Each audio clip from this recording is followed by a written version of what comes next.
बंजारे क्षेत्र की बेहद लोकप्रिय नेता है और खासतौर पर महिलाओं पर एक विशेष प्रभाव रखती है।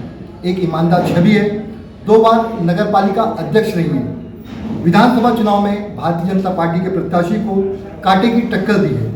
कांग्रेस ने इस बार उनको अपना अधिकृत प्रत्याशी बनाया है। आइए हम उनसे सीधी बातचीत करते हैं। शिखरांश भाभी, आपका स्वागत है। बहुत बहुत धन्यवाद और आपकी पूरी टीम को भी नवरात्रि पर्व की हार्दिक बधाई देती हूँ, शुभकामनाएं। भाभी, आपको कांग्रेस ने अपना अधिकृत प्रत्याशी बनाया है जी। बालाघाट विधानसभा में किस प्रकार की समस्याओं को आप देखती हैं? सबसे पहले तो मैं हमारे प्रदेश के जो मुखिया हैं, प्रदेश अध्यक्ष और कांग्रेस पार्टी के और पूर्व मुख्यमंत्री माननीय कमलनाथ जी और सभी आदरणीय वरिष्ठ नेतागण, आम जनता, मैं सभी का बहुत बहुत धन्यवाद देना चाहूँगी सभी को कि मुझे प्रत्याशी बनाया गया भारतीय राष्ट्रीय कांग्रेस का और इस योग्य समझा गया कि मैं कांग्रेस के पार्टी से चुनाव लड़ सकूं। इसलिए आदरणीय कमलनाथ जी का हार्दिक आभार और सामान्य सभी जनता का भी धन्यवाद देना चाहूँगी। किस प्रकार की समस्याएं आप विधानसभा क्षेत्र में देखती हैं?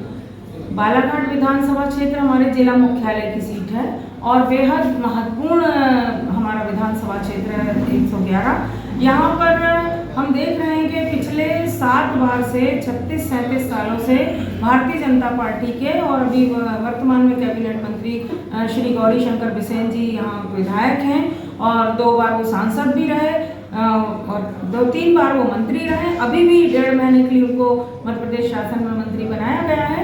लेकिन यहाँ की जो बड़ी समस्याएं हैं, उन समस्याओं का निराकरण गौरी शंकर बिसेन जी नहीं कर पाए। बड़ी अफसोस की बात है। हमारे बालाघाट विधानसभा क्षेत्र में प्रमुख रूप से जो समस्याएं हैं वो समस्याएं हैं ओवरब्रिज की समस्या, जो हम देखते हैं कि शहर के अंदर से ट्रेन की रेल की जो लाइनें चलती हैं, जब ट्रेन आने का समय होता है तो दोनों तरफ से रास्ता बाधित हो जाता है, लोग परेशान हो जाते हैं और लोगों को आने जाने में बहुत दिक्कत हो जाती है, घंटों खड़े रहना पड़ता है, ट्रैफिक जाम हो जाता है। तो ओवरब्रिज की बहुत बड़ी मांग है जनता की, जो माननीय गौरी शंकर बिसेन जी आज तक से झुंझुना बजाते रहे, पूरा नहीं कर पाए। उसी के साथ स्विमिंग पूल की मांग है लंबे समय से। हमारे यहाँ बच्चे प्रतिभाशाली हैं तैराकी में, वो काफ़ी नाम कमाते हैं, हमारे जिले का नाम आगे बढ़ाते हैं। लेकिन आज तक स्विमिंग पूल नहीं बनने के कारण बजरंग घाट में जिला तैराकी संघ के हमारे सम्मानित पदाधिकारीगण बहुत ही रिस्क लेके बच्चों को तैराकी सिखाते हैं, तो ये भी बड़ी अफसोसजनक बात है। उसके साथ हमारे बालाघाट विधानसभा क्षेत्र में कोई उद्योग धंधे कारखाने नहीं खोले गए हैं, जिसके कारण इस क्षेत्र के बहुत सारे हमारे भाई बहन जो खासतौर पे ग्रामीण अंचल के बेरोजगार लोग वो बाहर जाते हैं, पलायन करते हैं और मुंबई, हैदराबाद और नागपुर कमाने जाते हैं, भोपाल कमाने जाते हैं। ये भी एक बेरोजगारी की बहुत बड़ी समस्या है, जिसका निराकरण तभी हो सकता है जब हमारे यहाँ कारखाने खुलें और रोजगार के अवसर प्रदान हो। तो ये मैं प्रमुख रूप से इन समस्याओं को देखती हूँ और उसके बाद तो फिर बाकी जो है स्थानीय समस्याएं वो जनता भी जानती है और आप सब भी जानते हैं। भाभी, शुरू में मीडिया ने बहुत पैराशूट प्रत्याशी चलाया, इसको किस रूप में आप देखती हैं? देखिए, विपक्ष को कुछ ना कुछ कहना है और वो कहेंगे, इसमें कोई बुरा मानने वाली बात नहीं है। लेकिन मैं अपने आप को पैराशूट प्रत्याशी कतई नहीं मानती, क्योंकि भले ही हम कांग्रेस पार्टी में हमने विधिवत सदस्यता नहीं ली थी, लेकिन कांग्रेस की विचारधारा से हम निरंतर जुड़े रहे और कभी भी जैसे स्थानीय निकाय के चुनाव हो या जिला पंचायत के चुनाव हो और जब भी कांग्रेस पार्टी ने समर्थन के लिए हाथ बढ़ाया तो हम लोगों ने बिना शर्त कांग्रेस पार्टी को समर्थन दिया, खुले रूप से दिया है।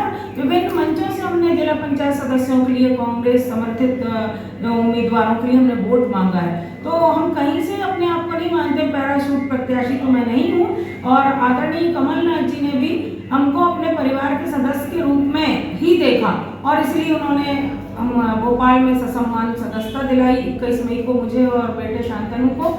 और उसके बाद मैं लगातार कांग्रेस के रीति नीति पर काम कर रही हूँ और क्षेत्र में बालाघाट विधानसभा क्षेत्र में नगर में जनता से सीधा संवाद है मेरा, मिलना जुलना लगातार चल रहा है। तो मैं कहीं से बाहरी प्रत्याशी हूँ नहीं, स्थानीय हूँ। 33 साल मुझे बालाघाट शहर में जिले में बहू बनकर आए हुए हो गया है, तो मैं तो जनसेवक हूँ और निरंतर सेवा करना मेरा धर्म है और मैं इसी रास्ते पर चल रही हूँ। कांग्रेस के असंतुष्टों को आप उनके बीच कैसे सामंजस्य बिठाएंगे? सबसे पहले मैं ये कहना चाहूँगी कि परिवार में कोई भी परिवार हो, छोटा सा भी परिवार हो, तो कहीं ना कहीं थोड़ा बहुत मतभेद होता है।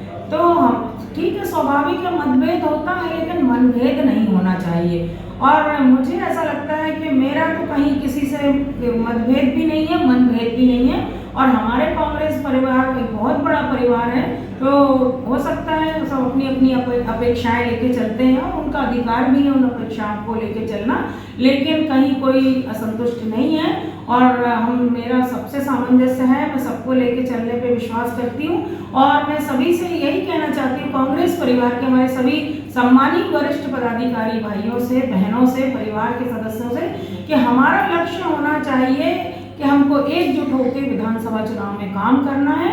सवाल अनुभव मुंजारे का नहीं है, सवाल मध्य प्रदेश में भारतीय जनता पार्टी को हराने का है। बालाघाट विधानसभा क्षेत्र से कैबिनेट मंत्री और 7 बार के विधायक श्री गौरीशंकर बिसेन जी को पराजित करने का है और प्रदेश में कांग्रेस पार्टी की सरकार बनाने के लिए हमको काम करना है। आदरणीय कमलनाथ जी के नेतृत्व में सरकार बने और जनता की जन अपेक्षाओं पे हम लोग काम कर सकें, इस सोच को लेकर हमको चलना और हम सब मिलकर बेहतरीन काम करेंगे और इस चुनाव को जीतने में हम पूरी ताकत लगाएंगे और विश्वास है कि जनता जनार्दन का आशीर्वाद मिलेगा और सब एकजुट होकर काम करेंगे। भाभी, एक सवाल मतलब बहुत जरूरी था कि भाभी को गुस्सा क्यों आता है? नहीं, ऐसी कोई बात नहीं है। मैं तो सबको लेके चलने पे विश्वास करती हूँ और सभी वरिष्ठ जन मेरे लिए सम्मानीय है और छोटों को मैं अपना मतलब ये समझती हूँ कि स्नेह देना मेरी जिम्मेदारी है, क्योंकि माँ तुल्य हूँ मैं उनकी। तो हाँ, ये बात जरूर है कि कहीं बहुत गलत होता है या मैं समझ में आता है कि ये बहुत साजिश के तहत हो रहा है या बहुत गलत तरीके से काम हो रहा है और जानबूझ के सामने वाले की छवि को धूमिल करने की कोशिश की जा रही है, व्यवस्था को बिगाड़ने का काम हो रहा है। तो उस समय फिर मुझे लगता है कि अगर हम चुप रहे तो चुप रहना गलत बात है। कहते हैं ना कि अन्याय करने वाला जितना बड़ा गुनहगार होता है, अन्याय सहने वाला उससे भी बड़ा गुनहगार होता है। तो गलत के लिए बोलना मैं समझती हूँ कि गलत नहीं होगा और इसलिए कभी ऐसा मौका आता तो बोलना पड़ता है, लेकिन फिर भी आप लोग मुझसे निश्चिंत रहें। मेरे बड़े मेरे सम्मानीय, मेरे छोटों को मेरा आशीष हमेशा मेरे साथ, मेरा आशीष उनके साथ है और हम बेहतरीन काम करना चाहते हैं, अपने जिले का विकास करना चाहते हैं। भाभी, अगर जनता ने आपको आशीर्वाद दिया और आप भोपाल पहुंची तो सबसे पहले आपकी बालाघाट विधानसभा को लेकर क्या प्राथमिकता रहेगी? पहली बात तो मैं ये कहना चाहूँगी, बहुत बहुत धन्यवाद आप सभी का कि आप सबने मुझे सामाजिक सेवा में आने का अवसर प्रदान किया और मुझे इस काबिल बनाया आप लोगों ने कि मैं जनता की सेवा करने के दिशा में चल पड़ी हूँ। और अगर मुझे जनता का आशीर्वाद मिला और विधानसभा में चुनकर मैं जाती हूँ तो मेरी वही प्राथमिकताएं रहेंगी जो मैंने समस्याओं के रूप में आपके सामने रखी हैं कि बालाघाट शहर में ओवरब्रिज बनाना, ये प्राथमिकता रहेगी हमारी। स्विमिंग पूल, हमारे बच्चों की जो तैराकी के प्रति जो रुझान है, जो उनकी प्रतिभा, उसको आगे बढ़ाने के लिए हमारा उद्देश्य होगा कि स्विमिंग पूल का हम निर्माण कराएं। हमारे शहर में जो जिला चिकित्सालय बंद तो है, तो जिला चिकित्सालय, लेकिन मूलभूत सुविधाओं से अभी भी हमारा जिला चिकित्सालय दूर है। तो गरीब जनता को, खासकर ग्रामीण अंचल के लोग, उनको मूलभूत सुविधाएं मिले, स्वास्थ्य की बेहतर सुविधाएं मिले, इस दिशा में हम काम करेंगे। जो भ्रष्टाचार है, भ्रष्ट व्यवस्थाएं हैं, उनको सुधारने का काम होगा। और फिर कहूँगी कि बालाघाट विधानसभा क्षेत्र में शहर बहुत बड़ा हमारा मायने रखता है और मैं बालाघाट शहर में आप सबके आशीर्वाद से मुझे सेवा करने का 10 साल मौका मिला नगर पालिका अध्यक्ष के रूप में।